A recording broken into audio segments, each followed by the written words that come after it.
Hello everyone, welcome again to my studio.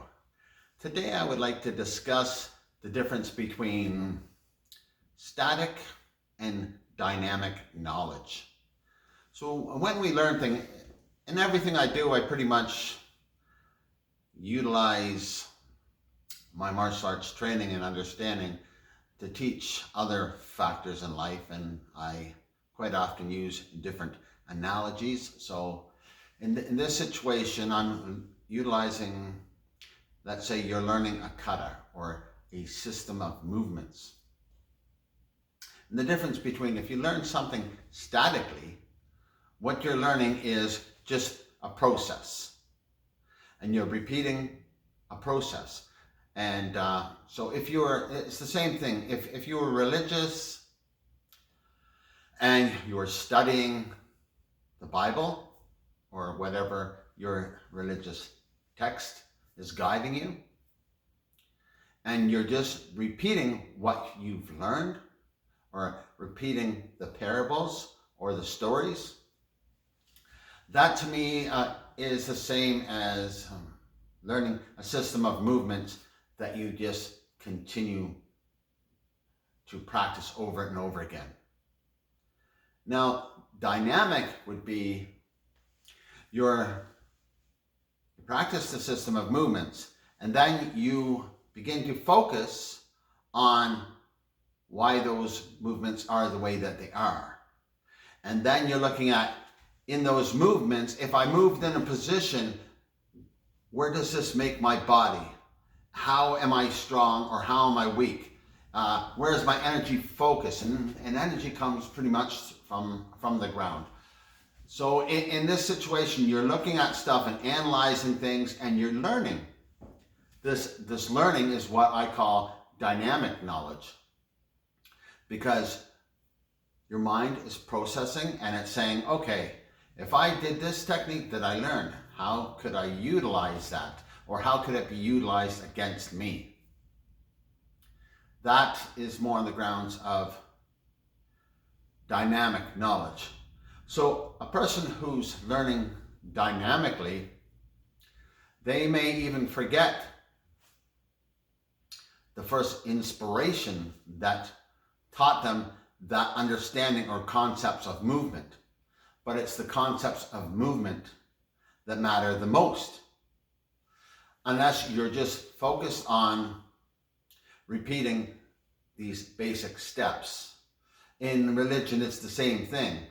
If you learn a story or a parable in the Bible, and you're thinking, let's say, reciting that to other people in hopes that they recite it to other people, and you feel that your understanding is so great and your connection to your religion, your God, is so great because you repeat it over and over again. Now, if you take that knowledge and you look at it dynamically, it's the same in martial arts. Is you read this story, you understand, you think about the story, you think about, why did people react this way? What was the nature? What instigated it? Was it unbalanced emotion? Was it ego? Was it pride? Was it guilt? Was it love? Like in Romeo and Juliet, where people's concept of love is so unbalanced that they end up killing themselves. So there's certain things when you're looking at what is the nature of the story and what are they trying to teach.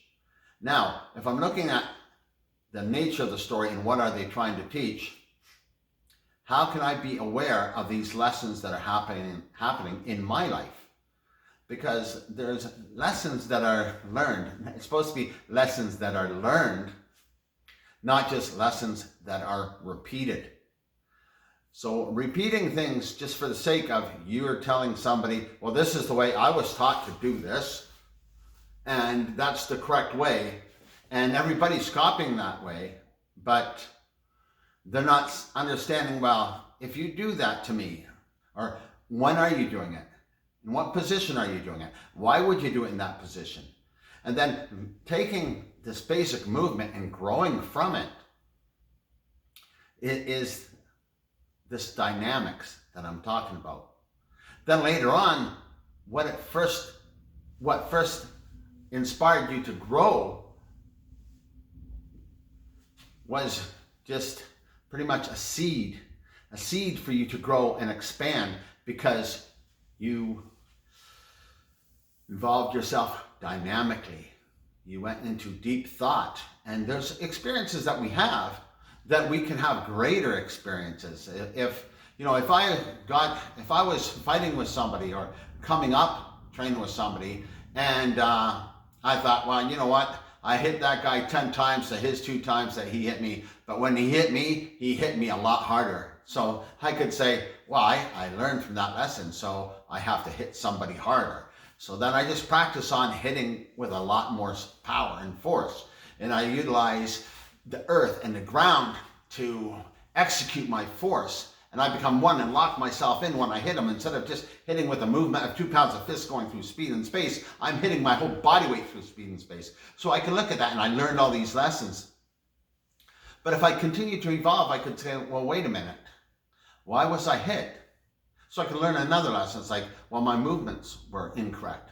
I shouldn't have opened myself up that way. I shouldn't have let somebody manipulate and guide me and lead me to move one way so that he could change his direction, offsetting me, so I move into his strike. There's a lot of things for you to think about and grow and evolve. And religion, philosophy, life's experience should be the same, because if you don't, you'll just repeat them over and over again. So there's some arguments in martial arts pretty much looking at how important katas are, and people feel that katas are very important. Yeah, they're important to planting a seed, but if you're just planting a seed and planting a seed and planting a seed and never growing and evolving, it's like you're just putting seeds in and spreading these seeds, but you didn't even grow the tree, let alone grow the branches and the leaves or the fruits. But you're there plugging away, planting your seeds, thinking that you're all knowing, is, pretty much the same as a religious person who just recites a parable and present themselves as all knowing or connected.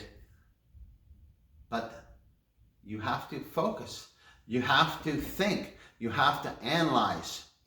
You have to use imagination. You have to look at things from different directions. And if you develop the ability to do so, that seed should be able to grow. You should have a great, vast amount of knowledge to continue growing from. You can have a lesson and watch other people play out those lessons and know that, well, the same thing's not going to happen to me, because if that person did that to me, I could do this. That means you're actually thinking rather than just repeating. Anyhow, I hope I got the message, pretty much relating between static knowledge and dynamic knowledge, as one thing is pretty much very restricting yourself and limiting yourself, and the other method is continually evolving and learning from these experiences. Not just one lesson, but many lessons. And as you learn and evolve in life, there's much more lessons to learn if you can be part of the process to growing and evolving. Anyhow, as I continue this lecture series, more or less philosophical and spiritual enlightenment aspects of training the mind, if you enjoy this or know somebody who could benefit from this, please share. If you like our videos, please give us a thumbs up and like the videos. And if you haven't subscribed yet, please do so. Thanks a lot.